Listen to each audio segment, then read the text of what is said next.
بنائے گی؟ دیکھیے تاریخی طور پہ امریکی صدارتی انتخابات کے نتائج کا 80% انحصار اندرونی معاملات پہ ہوتا ہے. داخلی امور آپ پریزیڈنٹ بش سے شروع کریں بلکہ کارٹر سے شروع کریں جو فی نفس ہی بہت عظیم صدر تھا، لیکن چونکہ اس کے دور میں انفلیشن بہت ہائی تھا، لوگوں کے حالات بڑے خراب ہو گئے تھے، معیشت خراب تھی، ان امپلائمنٹ ریٹ تقریباً 13%، 9% پہنچ گیا تھا. ان تمام خرابیوں کی وجہ سے ایک بہت اچھے ذہن و دماغ کا پرامن صدر بھی انتخاب ہار گیا رونالڈ ریگن کے مقابلے میں.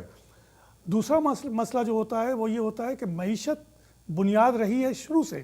آپ 1930s کے انتخابات سے لے کے اب تک کی تاریخ پہ دیکھ جائیں، کوئی بھی انتخاب، یہاں تک کہ ویتنام وار کے زمانے میں بھی جو انتخابات کا سب سے بڑا وزن پڑتا ہے وہ اس ملک کی معیشت پہ ہی پڑتا ہے. تو اسے آپ الگ نہیں کر سکتے موجودہ انتخابات کو. اس کا بھی معاملہ وہی ہے. موسٹ ریسنٹ الیکشن میں جو سینئر بش جو انتخاب ہارے انہوں نے تو فتح کر لیا تھا، وہ تو ہیرو تھے. وہ جب کویت کی جنگ میں فتح مند ہو کے نکلے تھے تو ان کی پاپولیرٹی 90% تھی. لیکن کیا ہوا؟ ملک کے اندرونی معاملات خراب تھے، اکانومی خراب تھی، روزگار نہیں مل رہے تھے لوگوں کو، اور اس پریشانی کے عالم میں ان سے یہ غفلت ہوئی کہ انہوں نے اندرونی معاملات پہ زیادہ دھیان نہیں دیا اور وہ سمجھتے رہے کہ بیرونی معاملات کی ترقی اور کامیابی انہیں الیکشن میں بھی کامیاب کرا دے گی. نتیجہ آپ کے سامنے ہے کہ بل کلنٹن جو ایک جونیئر گورنر تھے ایک چھوٹی سی ریاست کے، وہ آنن فانن بڑھے اور وہ چھا گئے اور انہوں نے انتخاب جیت لیا.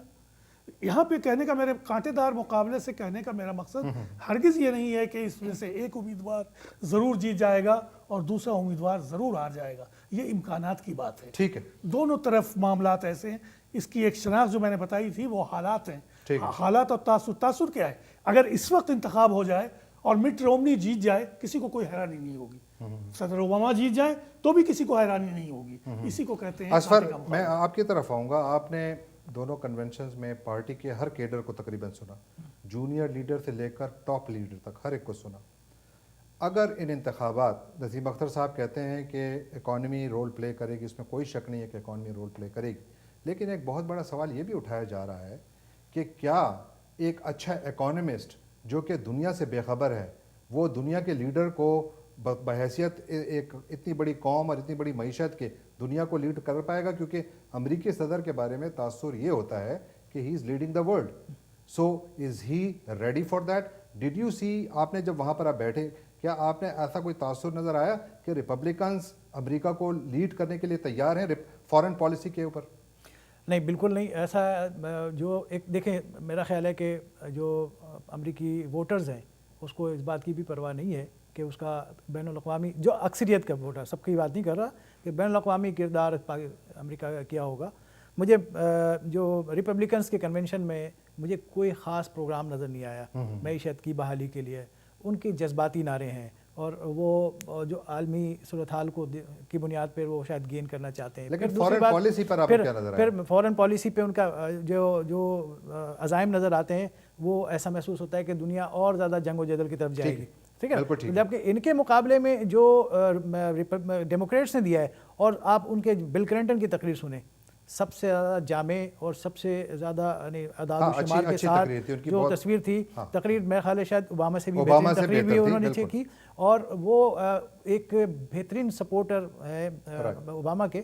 تو مجھے محسوس نہیں ہوتا کہ اس وقت تک، اگر اس وقت الیکشن ہوئے تو میں یہ سمجھتا ہوں کہ بہت آسانی سے اوباما جیت جائیں گے. بالکل ٹھیک ہے. میں فیاض صاحب آپ کی طرف آؤں گا، لیکن ایک بریک کا وقت ہوا چاہتا ہے.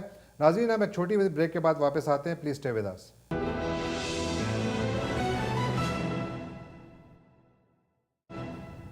Welcome back after the break. Hasan صاحب، میں آپ کی طرف آؤں گا اور آپ سے میرا یہ سوال ہوگا کہ اگر ان انتخابات کا نتیجہ جو ہے وہ، یعنی رزلٹ جو ہے وہ فارن پالیسی ہی کی بنیاد پر آنا ہے، تو کیا آپ سمجھتے ہیں کہ مٹ رومنی نے جو پوزیشنز لی ہوئی ہیں مختلف چیزوں میں، جس طرح اسفر کہہ رہے ہیں کہ وہ تو دنیا میں جنگ و جدل بڑھ جائے گا، آپ کیا سمجھتے ہیں؟ کیا وہ اس کے لیے تیار ہیں؟ اور اگر فرض کیا آپ اس کو پارٹیزن لیول پہ نہ دیکھیں، آپ یہ دیکھیں کہ اگر فرض کیا وہ جیت جاتے ہیں اور جیت ان کا حق بھی ہے، تو دنیا ہمیں کیسی ملے گی؟ دیکھیں ایک تو آپ یہ دیکھ لیں کہ مٹ رومنی کے ساتھ ان کے لوگ جو ہیں ایڈوائزرز کون ہیں جو فارن پالیسی کے، وہ سارے نیو کانس ہیں جو کہ پہلے بش کو رائے دیتے رہتے جنگ و جدل کی، تو وہ وہی مٹ رومنی کے پاس بھی ہیں۔ اس کے بعد پھر ٹی پارٹی کا آپ جو انفلوئنس ہے ریپبلکن پارٹی پہ، اس سے آپ دیکھ لیں تو اس سے بھی یہی آپ کو انڈیا ملے گا کہ وہ ایران سے جنگ کی بات کرتے ہیں، مسلسل بات کر رہے ہیں، اور ہر دوسری تقریر میں ان کی ایک اشارہ ہوتا ہے کہ ایران سے جنگ کرنی چاہیے۔ تو ان کا ایک خاص جو ہاکس کا گروپ ہے وہ کافی سرگرم ہے، اور مٹ رومنی کے پاس جو پیسوں کا بھی ایج ہے، اس میں بھی بہت سارے ڈیفنس کانٹریکٹرز ہیں اور بہت سارے ایسے لوگ ہیں جو کہ وار پروفیٹیئرز کہلاتے ہیں۔ ہاں، بلکہ آئل مین، ساری کی جتنی بڑی آئل انڈسٹری ہے سارا ان کو پیسہ دے رہی ہے۔ آج کے نیو یارک ٹائمز میں خبر ہے، یہ بہت بڑی خبر ہے۔ تو کلیکشن زیادہ ہونے کی وجہ سمجھ میں آ رہی ہے نا۔ جی فرمائیے آپ۔ اور ریپبلکن پارٹی کے پاس ہمیشہ زیادہ پیسے، یہ کردار رہا ہے، صحیح بات۔ پیسے والوں کو پروٹیکٹ کرنے کی بات کرتے ہیں وہ ہمیشہ، وہ جو آپ ان کے ٹیکس اسٹرکچر کو دیکھ لیں جو پروپوز کر رہے ہیں، اس سے آپ دیکھ لیں تو وہ بیسکلی وہ ملینئرز اور بلینئرز ان کو کیوں نہ سپورٹ کریں۔ بالکل صحیح ہے۔ تو بیسک ان کا، اور یہ جو انٹرنیشنل افیئرس میں، کیونکہ مٹ رومنی کی انڈرسٹینڈنگ بہت ہی لو ہے انٹرنیشنل افیئرس کے بارے میں، شاید انہیں اپنے وہ انٹرنیشنل افیئرس کو سمجھتے ہیں ان کے جو سوئس بینک میں اکاؤنٹس ہیں اور جو جمیکا میں اور جو آف شور اکاؤنٹس ہیں، وہ جو ہے وہی فارن پالیسی ہوتی ہے۔ لیکن حقیقت کی بات یہ ہے کہ جس طرح سے انہوں نے ابھی فارن کنٹریز کا جو ٹرپ کیا اور جو ڈیزاسٹر انہوں نے وہاں پر دکھایا، تو اس سے اندازہ ہوتا ہے کہ ان کی، مطلب آپ یہ دیکھ لیں کہ فلسطینین کو انہوں نے بولا کہ آپ کے کلچر میں جی ہاں، رائٹ ایسے والی نہیں ہے۔ ہاں، I mean you can imagine کہ ہاں، those were pretty insensitive remarks۔ میرا اسی کو آگے بات بڑھاتے ہیں۔ ایک چھوٹا سا سوال آپ سے یہ، پھر میں اپنے دوسرے دو ساتھیوں سے بھی یہی سوال ان کے سامنے رکھوں گا۔ آپ کیا سمجھتے ہیں کہ مٹ رومنی کا جو مورمن ریلیجن ہے، یعنی ان کا مذہب جو ہے، کیا یہ بھی ان کی شکست میں کوئی کردار ادا کر سکتے ہیں، ممکنہ شکست میں؟ کیونکہ میرا ابھی بھی یہی خیال ہے کہ مقابلے کے بارے میں کوئی حتمی رائے اس وقت نہیں دی جا سکتی۔ آپ کیا کہیں گے حسن صاحب؟ یہ ایک ایشو ہے۔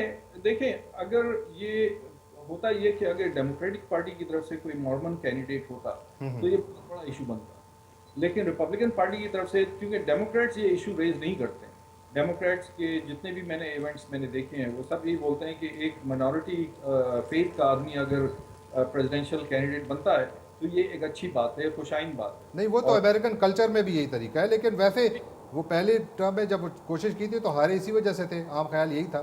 اس لیے کہ ریپبلکن پارٹی کی طرف سے چونکہ بڑا ان کا نیرو بیس ہے، وہ بڑے جو بیپٹسٹ بیلٹ ہے، اس میں ان کی طرف کوئی گرم جوشی نہیں ہے، کوئی ان کے لیے، اسی لیے انہوں نے رائن کو لیا ہے۔ رائن بھی چونکہ کیتھولک ہیں، از ناٹ بیپٹسٹ، تو وہ بھی ایک جو بائبل بیلٹ ہے جس میں ٹیکسس ایونجیلیکلز جو ہیں، تو یہ اس کے جو چرچ کے لوگ ہیں، رائٹ ونگ ایکسٹریمسٹ جو کہہ لیں آپ، یہاں کے جو طالبان میں کہتا ہوں جن کو، تو وہ ان کی طرف سے کوئی زیادہ گرم جوشی نہیں ہے۔ ٹھیک ہے، میں یہی سوال آپ دونوں کے سامنے رکھوں گا۔ اسفر، آپ کیا کہیں گے؟ میرا یہ خیال ہے کہ یہ اتنا بڑا مسئلہ اس مرحلے پہ نہیں ہے۔ اگر یہ مسئلہ زیادہ ہوتا تو یہ پرائمری الیکشن میں ہی اس بات کا کہ اثرات زیادہ لیکن جب وہ جیت گئے تو، جب وہ پرائمری الیکشن میں نکل چکا ہے یہاں پہ جو، تو پھر اس کے بعد یہ اتنا بڑا ایشو نہیں رہا، اور یہ ایک اچھی سائن بھی آپ کہہ سکتے ہیں کہ اس معاشرے کے اندر، ہاں نہیں، اس معاشرے میں یہ کمال تو ہے کہ وہ بہت ایکسیپٹ کرتے ہیں۔ نسیم صاحب، آپ کیا فرمائیں گے اس سے؟ ہاں، یہ بات ٹھیک ہے کہ وہ ان کا مورمن ہونا ایک ایشو نہیں رہا، خاص کہ وہ پرائمری کے بعد۔ لیکن ایک بات آپ یہ بھی غور کریں کہ یہ بنیادی طور پہ جو ریپبلکن پارٹی ہے وہ کنزرویٹو قدامت پسند پارٹی ہے، اور قدامت پسندی میں یہ بات بھی شامل ہے کہ مورل ویلیوز کا آپ ارتکاز کس نظریے سے کرتے ہیں، اور وہ مذہبی نظریہ ہوتا ہے۔ تو یہ تمام مذہبی لوگ، جو چاہے وہ کیتھولک ہوں، چاہے وہ پروٹسٹنٹ ہوں، چاہے وہ مورمن ہوں، ان کا ایک مزاج بن گیا ہے مذہبی، اور یہ اصل میں مذہبی فرقوں کا اتحاد ہو گیا ہے مذہبی کی بنیاد پہ۔ تو یہ اپروچ ہے ان کی، جس کی وجہ سے یہ کنزرویٹو ہوئے، جس کی وجہ سے انہوں نے بار بار کرسچینٹی کا نام لیا، جس کی وجہ سے ان کو ٹی پارٹی کے لوگ سپورٹ کر رہے ہیں، اور جس کی وجہ سے کرسچنس آرگنائزیشن یہاں تک کہ اوباما کا جو پریویس پادری ہے اس نے بھی پوری طرح ان کو سپورٹ دیا ہے. تو یہ براڈر نیرو لائن پہ مذہبی تفریق نہیں ہے، لیکن اگر آپ ڈیپ ڈاؤن جائیں تو براڈر لائن پہ لبرل ورسز کنزرویٹو اینڈ مذہبی ورسز کشادہ دل. لیکن یہ بات تو طے ہے کہ یہ گرچہ جو ریپبلکن پارٹی کے جو ہارڈ کور کیڈرز ہیں ان کو تو ڈیفینیٹلی افیکٹ نہیں کرے گا، لیکن یہ انڈیپینڈنٹ ووٹرز کو ضرور افیکٹ کر سکتا ہے. مذہبی امور جی میرا خیال اس میں بالکل مختلف ہے. میں یہ سمجھتا ہوں کہ امریکہ کی جو ایبسولوٹ پاپولیشن ہے وہ روشن خیال ہے اور وہ مذہبی معاملے میں اپنے مذہبی معاملات کو اپنے ذات تک رکھنا پسند کرتی ہے. وہ اس کو سیاست میں بہت زیادہ ملوث کرنا نہیں. حسن صاحب آپ کچھ کہہ رہے تھے؟ میں کہہ رہا تھا یہ کہ اس میں کریڈٹ ڈیموکریٹک پارٹی کو دینا چاہیے، ان کی لیڈرشپ کو دینا چاہیے کہ انہوں نے اس ایشو کو کبھی ریز نہیں کیا کہ ان کے مذہب کو ڈیبیٹ میں لے کر آئے. اگر یہی چیز الٹی ہوتی، اگر یہ ریپبلکن کے بجائے ڈیموکریٹک پارٹی کا کینڈیڈیٹ کوئی منارٹی فیتھ سے ہوتا تو آپ دیکھتے کہ ریپبلکنز کس طرح کی چیزیں سامنے لے کر آتے ہیں. بالکل ٹھیک ہے. وہ تو نظریاتی اختلاف، نظریاتی اختلاف تو شروع سے چل رہے ہیں. میں نسیم صاحب آپ کی طرف آؤں گا. دیکھیں 6 نومبر کو جب ووٹنگ ہوگی صرف صدارتی امیدواروں کے لیے نہیں ہوگی بلکہ امریکہ کی ایوان زیریں یعنی ہاؤس آف ریپرزینٹیٹیوز کی 435 نشستوں اور 33 سینٹ کی نشستوں اور 13 ریاستی گورنروں کے انتخابات بھی ہوں گے. اس کے علاوہ ریاستوں میں بھی مختلف لیولز پر انتخابات ہوں گے. آپ کیا سمجھتے ہیں کہ یہاں پر کیا صورتحال ہوگی؟ کس حد تک اوباما کی سرج یا رومنی کی سرج کس حد تک امپیکٹ کرے گی ان کے ریزلٹس کو؟ کانگریس اور سینٹ کے انتخابات صدارتی انتخابات سے قطعی مختلف ہیں. یہاں آپ انفرادی بنیاد پہ کوئی فیصلہ نہیں کر سکتے کیونکہ سینیٹرز اور کانگریس مقامی طور پہ منتخب ہوتے ہیں. کلیکٹیو نتائج نکال سکتے ہیں آپ. کلیکٹیو نتیجہ یہ ہے کہ ریپبلکن پارٹی کو 2010 میں میجورٹی حاصل ہو گئی کانگریس کی. بالکل. اور جس کی ایک وجہ یہ تھی کہ صدر اوباما جس پروگرام کو لے کے چل رہے تھے، چاہے اس کی توجیہات کچھ کی جائیں کہ ورثے میں انہیں پرابلم ملی یا مسائل پہلے سے کھڑے تھے، گمبھیر تھے، آپ توجیہ کچھ بھی کریں، مگر ایک بات تو ٹھیک تھی کہ ایک سٹنگ پریزیڈنٹ کے اعمال نامے میں ترقی اور معاشی ترقی کا بالخصوص کوئی عمل تھا نہیں ایسا جو لوگوں کو متاثر کرتا. اس کے ری ایکشن میں ٹی پارٹی وجود میں آئی اور اس نے کانگریس میں یہ کوشش کی کہ مخالف پارٹی یعنی ریپبلکن پارٹی کی میجورٹی ہو جائے، جو ہو گئی. لیکن ہوا یہ کہ اس میجورٹی پارٹی سے بھی جو توقعات رکھی گئی تھی، جیسے اوباما سے توقعات میں لوگوں کو عام طور سے مایوسی ہوئی ہے، اسی طرح اس کانگریس سے بھی توقعات میں لوگوں کو مایوسی ہوئی. بلکہ اکثر لوگ یہ بھی سمجھتے ہیں کہ اوباما کے پلان اور منصوبوں کو عملی جامہ پہنانے میں قدم قدم پہ کانگریس نے صرف اس وجہ سے روڑے اٹکائے جی تاکہ یہ اس کی صدارت کو بعد میں چیلنج کیا جا سکے اور ریپبلکن کو ڈیموکریٹ کو ہٹایا جا سکے. تو اب لوگوں میں مایوسی ہے. کلیکٹیولی عین ممکن ہے کہ لوگوں میں یہ تاثر بن جائے کہ کانگریس میں ریپبلکن کی میجورٹی کو ختم کیا جائے اور صدر اور کانگریس دونوں کو اقتدار ایک ہی پارٹی کو دیا جائے تاکہ آگے جو نظام چلنا ہے اور جن منصوبوں پہ عمل ہونا ہے اور جس کا بار بار دعویٰ کر رہے ہیں یہ ڈیموکریٹس اور اوباما کہ ادھورا پروگرام چھوڑ دینے سے ملک کو نقصان ہوگا اور اس پروگرام کو آگے بڑھانا ہے، تو عوام کے ذہن میں یہ بات پل رہی ہے کہ کوئی صورت ایسی بنائی جائے کہ پروگرام کے راہ میں کوئی رکھنا نہ پڑے.